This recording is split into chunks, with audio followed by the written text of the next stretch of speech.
So ayun mga kababayan and welcome back na naman for another video, another episode of reaction video. So eto nga mga kababayan, marami po ang nagme-message sa atin sa Messenger, mga nagko-comment, no?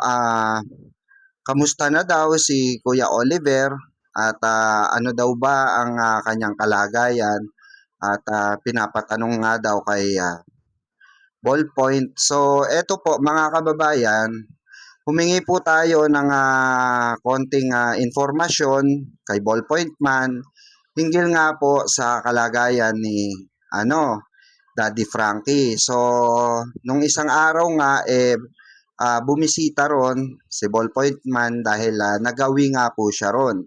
So, kinamusta niya si Kuya Oliver at nag-abot ata ng prutas para kay Kuya Oliver. Oo, bumili si Ballpoint Man. So, ah according kay Ballpoint Man mga kababayan, parang medyo malungkot nga si Kuya Oliver, no? Pero okay naman. Yun nga lang mga kababayan, talagang kailangan na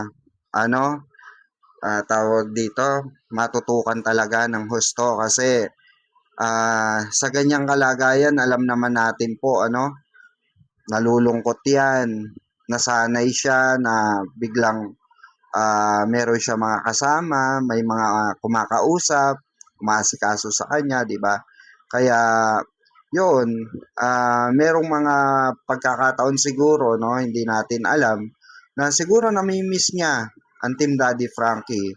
Nami-miss niya yung kalinga, pagmamahal, no, yung binibigay sa kanyang unconditional love ng Team Daddy Frankie, 'di ba? Dahil baby nga siya ng Team Daddy Frankie, 'di ba? So, ako para sa akin dapat merong tututok talaga kay Kuya Oliver na naandyan, 'di ba?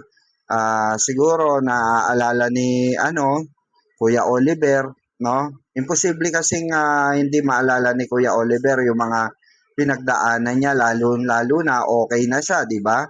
Medyo okay na si Kuya Oliver, although kailangan tuloy-tuloy ang gamutan, pag-inom ng gamot, 'di ba? So, I think sumasagi din sa isip ni Kuya Oliver na kamusta na kaya si Daddy Frankie. Siguro naaalala rin niya, no? Baka nga hindi nga natin alam, baka napapaiyak na rin yan paminsan-minsan, 'di ba? Pag siya bago matulog. Kasi alam niyo mga kababayan, iba kasi yung impact, no? Iba po yung impact ng paggaling ni Kuya Oliver sa kanya.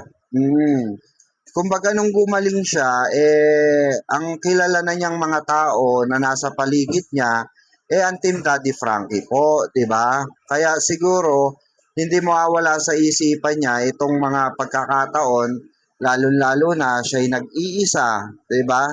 Oh, at yung pakiramdam ba na merong laging tumitingin sa kanya, 'di ba? Pero nung nakita ko naman si Kuya Oliver, no, nung pumunta po ako doon nung house blessing, eh talaga naman pong mahusay na si Kuya Oliver. Kumbaga, marunong na siyang muli ay makitungo sa tao, bumabati sa mga tao.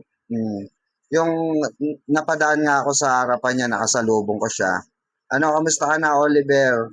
Gumanon lang siya. Tapos ngumiti. So nakakatuwa lang isipin mga kababayan, no? Na yung kagaya ni Kuya Oliver na kala ng iba, no, kala ng pamilya wala nang pag-asa, pero natuto, no? Natutong muli na mamuhay ng normal at lumaban sa buhay. Baka magulat na lang tayo pag nagtuloy-tuloy po yung gamot ni Kuya Oliver, magulat na lang tayo, baka nagtatrabaho na ulit 'yan, 'di ba? Oh, pero I'm sure naman pagka magaling na si Kuya Oliver, I think baka anuan na lang 'yan, no? Bigyan na lang ng negosyo ni Daddy Frankie, magtinda-tindahan, 'di ba? Grocery, gano'n. Maganda sana, no, kung gano'n. At least nasa bahay lang siya. Pero sana no, sana ako ito dasal ko, real talk po. Ang dasal ko palagi kay Kuya Oliver. Gabi-gabi sabi ko sa Panginoon Diyos, sana sa paggaling, sa tuluyang paggaling ni Kuya Oliver, makakuha po siya ng sinisinta at mamahalin, di ba? O, kasi kailangan na 'di ba? Kailangan na po ni Kuya Oliver ng makakasama, 'di ba? Kailangan na niya yung magkakaroon ng inspirasyon. Oh, and I'm sure hindi pagkaka ano 'yan, pagdadamot ng Panginoon Diyos, no? Oh, makakita at makakakita 'yan si Kuya Oliver ng makakatuwang niya sa kanyang buhay, no? At bata pa naman si Kuya Oliver, hindi pa naman huli ang lahat, 'di ba? Natatandaan pa nga niya yung mga crush niya, 'di ba? Oh, yung ano nga yung sinabi ni Marinjelay. Oh, yung sinabi ni Marinjelay na classmate ni Marinjelay, yung crush ni Oliver na nasa Alaska na ngayon, 'di ba? Na nagbigay sa kanya ng grocery. Nakakatuwa lang, no? Na naaalala pa rin ni Kuya Oliver yung mga ganung bagay. Yung mga ganung pangyayari sa kanyang buhay, 'di ba? Kaya I'm sure marami siyang alaala no na naiisip ngayon, no? Dito sa naging kalagayan niya kasama ang Team Daddy Frankie, 'di ba? Kaso wala tayong magagawa although maraming nagsasabi na sana kunin na lang ulit ni Daddy Frankie, sana kay Daddy Frankie na lang. Wala po tayong magagawa kasi may pamilya pa rin si Kuya Oliver at hindi nga pwedeng kupkupin basta-basta si Kuya Oliver ng 'di ba? Kahit may consent pa 'yan sa tawag dito, kahit may consent pa 'yan sa pamilya. Kasi nga bakit po merong nga kasing kondisyon si Kuya Oliver, 'di ba? At according sa DSWD hindi daw pwedeng kupkupin si Kuya Oliver. So nakakasad lang, no? Kagaya nung pinuntahan nila Daddy Frankie, no? Doon sa isang liblib na lugar na kung saan po ay merong nakakulong na dalawang magkapatid, 'di ba? At nakita nga natin doon, halos parehas lang din ni Kuya Oliver na 20 years na, 'di ba, na nakakulong doon.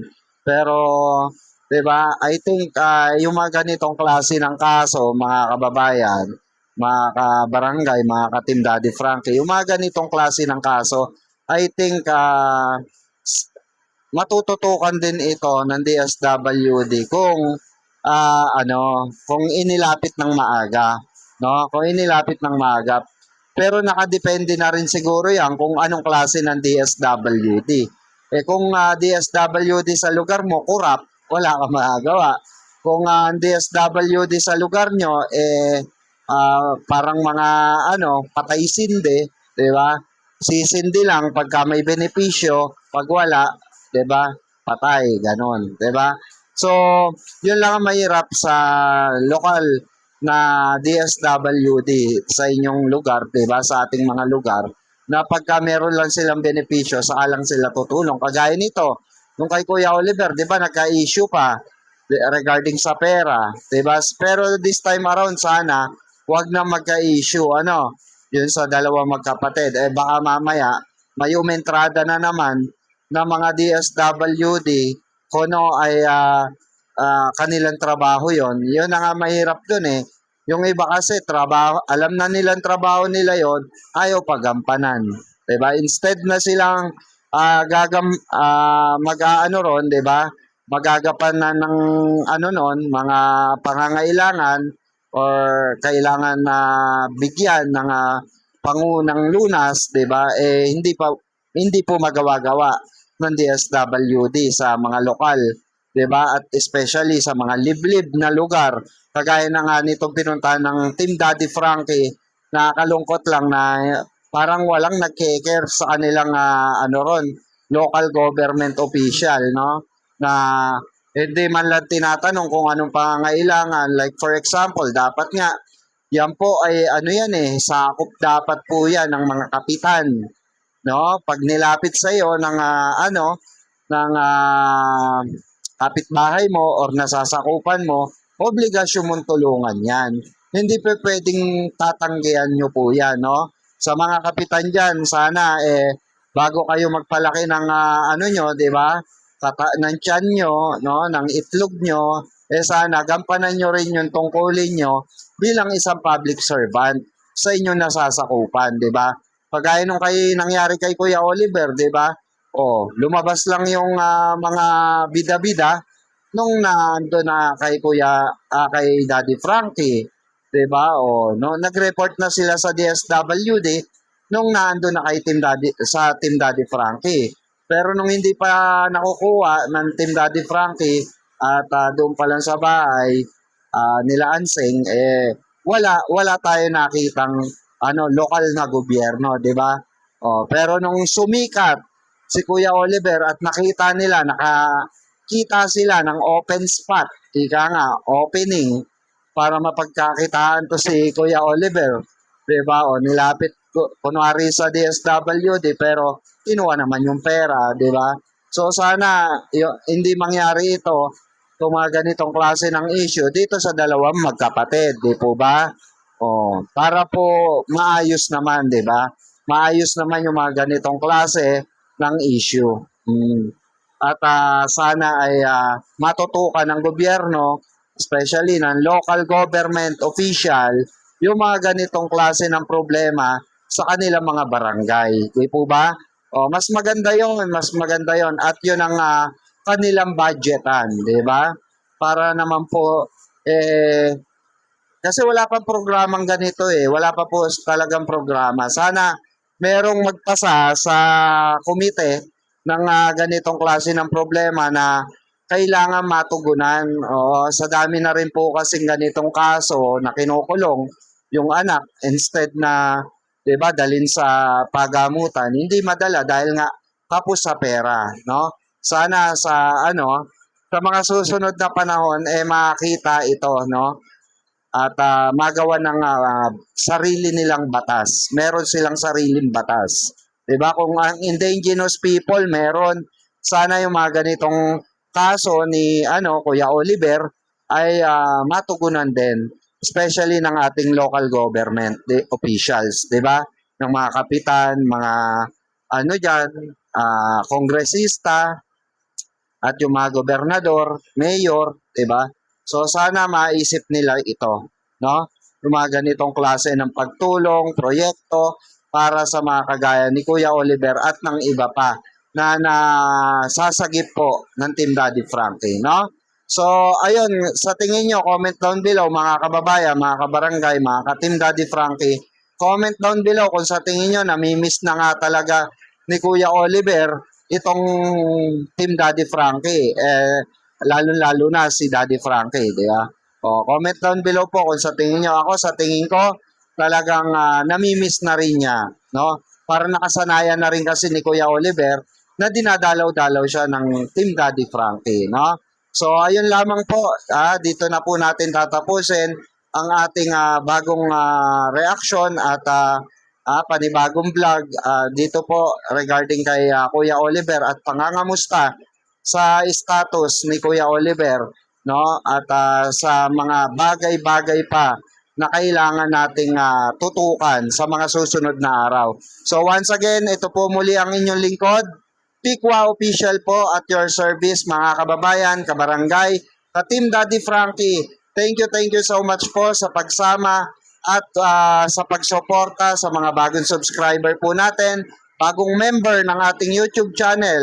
Maraming salamat po sa mga bagong membership na nag-member po sa ating YouTube channel. God bless po sa inyo at maraming salamat po. Nawa po ay pagpalain pa kayo ng buong may kapal sa pagtulong nyo sa mga mamamayang Pilipino dito po sa Pilipinas, especially sa mga tunay nangangailangan na kagaya ni Kuya Oliver at ng iba pang beneficiaries ng Team Daddy Frankie. God bless everyone.